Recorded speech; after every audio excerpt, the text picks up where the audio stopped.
Hi, I'm Michael Killen, and not only have I and my wife lived in Palo Alto for at least 30 years, I have produced over 150 TV shows in our community. And I sense that the upcoming election is important. And so I decided to invite Greg Sharff, who is a former mayor of Palo Alto and councilman, and he's also running for election in November. And I'm going to ask him a series of questions of basically, why is this election important, and what is he going to do if he gets elected? But before I ask him my question, I want to read something that caught my eye that was published recently in the Palo Alto Weekly. Greg has emerged as one of the council's most confident and assertive voices, taking a leading role in the city's effort to curtail the rising cost of pension benefits. And I assume you must have done something significant to have the Palo Alto Weekly make that quote about you. Yes, I actually led the campaign to remove binding arbitration from our city charter, which allowed us to make significant changes in benefit and pension reform throughout the city and bring all of our bargaining units along. You know, I remember a year or so ago, pensions for city workers, municipal workers, was really a major issue. So I guess having helped solve that problem is a nice compliment of your work. So I would like to get right into the meat of this interview. So you're asking the voters to vote for you, and what I would like to know is what are either the three most important challenges first facing the city, and then maybe what you're going to do about them. Sure. I think the biggest challenge we're facing right now is parking and traffic congestion. Okay. I think the voters are very concerned about that. All right. And I've been working hard to address that problem Good. for the last 2 years. Can we come back to that later, but Sure. What is the second one? So I would say the second one is really preserving our quality of life All right. in Palo Alto. And the third one I would say is protecting our neighborhoods. Okay. So I'd like to now go back and ask you to elaborate on, I think you might have said, reducing the parking and traffic congestion in the city. Is that number one? Yeah, that's what I said. So now, you've been in the council for quite a while, and I'm sure you and the other members and the mayor have worked or have plans in place, but maybe you could tell me if there are such plans, because I don't look at these things every day, and what have you been doing and what will you be doing when you get elected? Sure. I mean, I think there's general frustration that it's hard to find parking and that there's a lot of traffic in Palo Alto. So we're looking at fixing the traffic issues through signalization improvements, through trying to get people out of their cars, through ride sharing. And there's basically, I don't want to elaborate too much, but there's roughly a 14-point plan that we have to reduce traffic congestion and to increase parking. So to increase parking, there's increasing the supply, there's better utilizing the supply we have, and then there's getting people out of their cars through a transportation demand management type program that employers will pay for, which will get people out of their cars. Okay.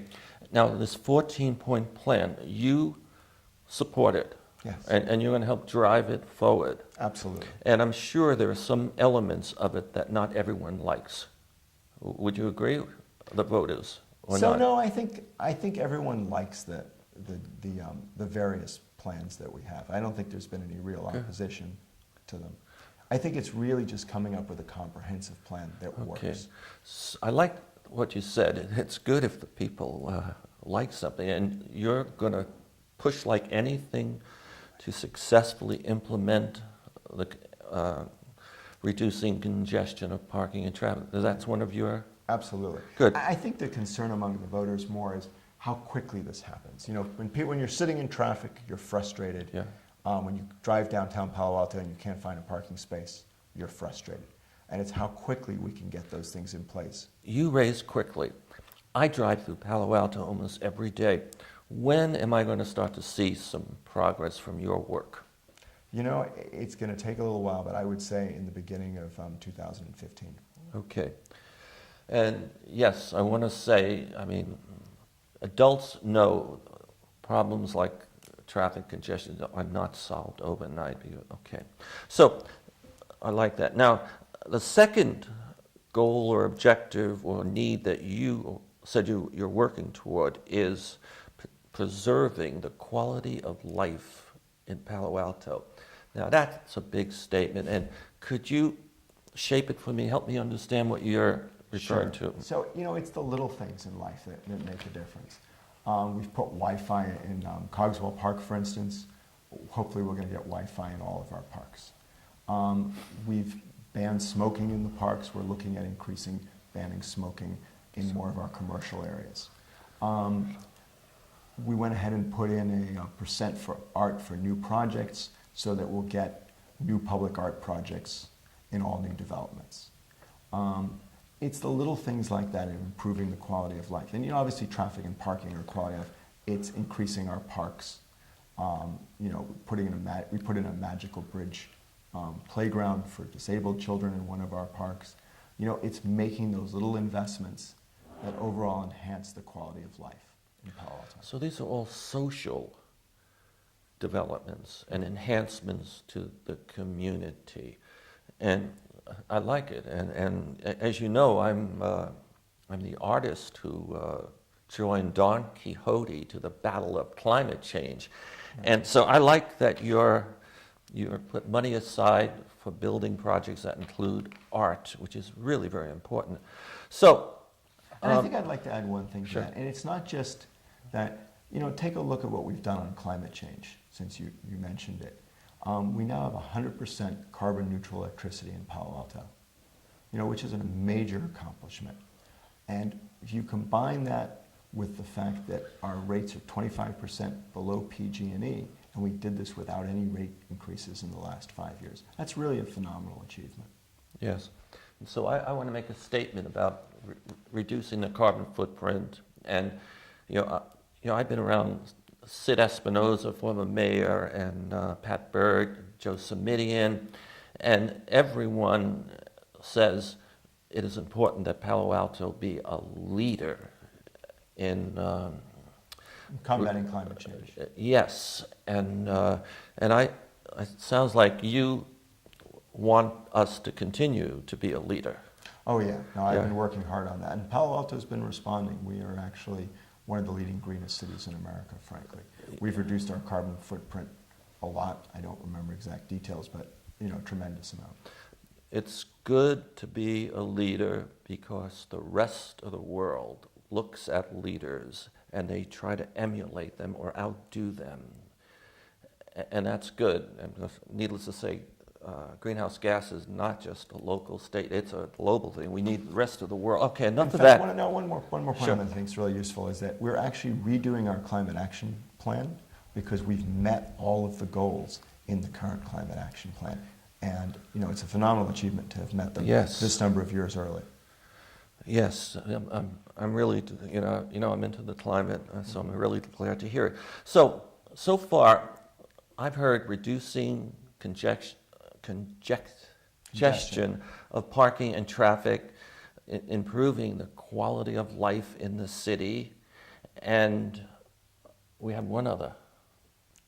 Which was...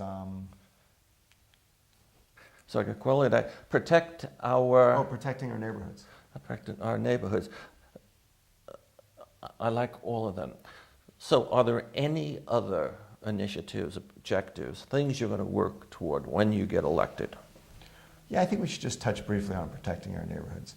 Okay. In terms of protecting our neighborhoods, I think what we're talking about is from density, growth, a feeling of urbanization, and, also parking intrusion.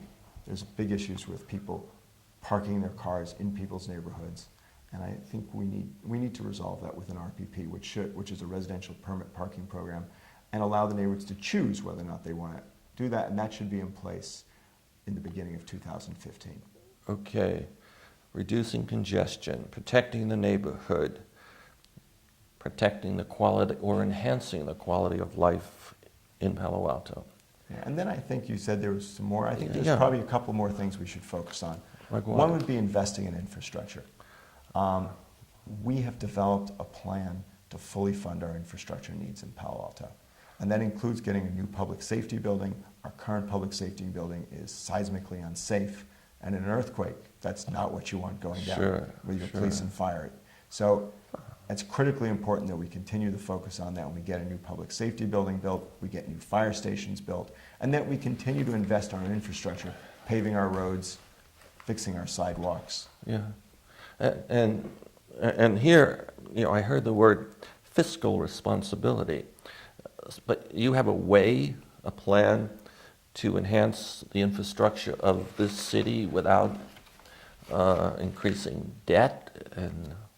Right. Well, what we're really doing is taking our revenues and the current revenues, and the only new tax we're suggesting to impose is a hotel tax increasing from 12% to 14%, which is also concurrently on the ballot right now.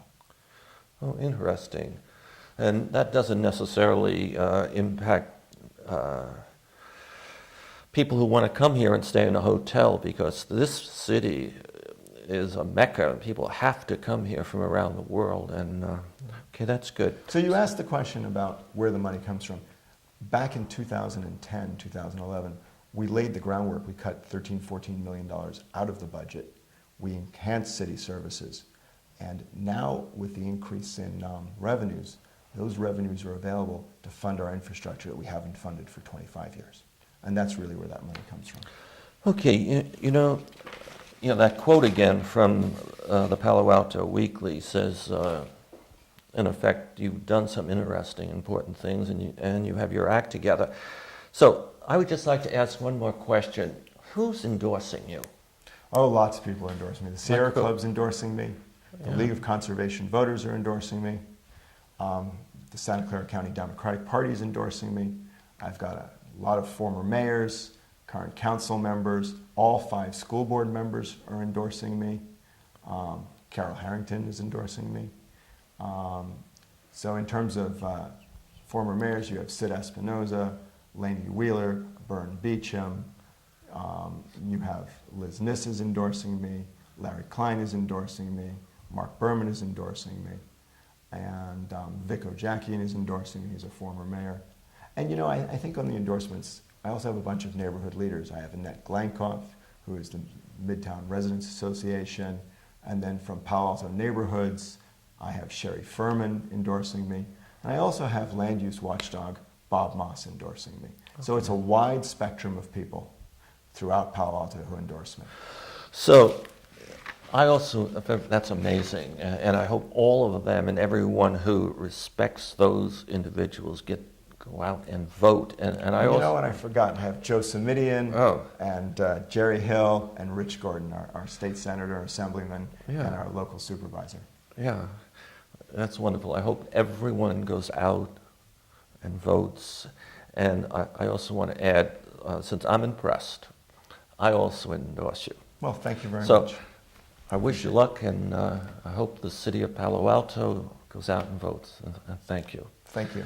Hi, my guest has been Greg Sharff, and he's running for Palo Alto Councilman. Thank you.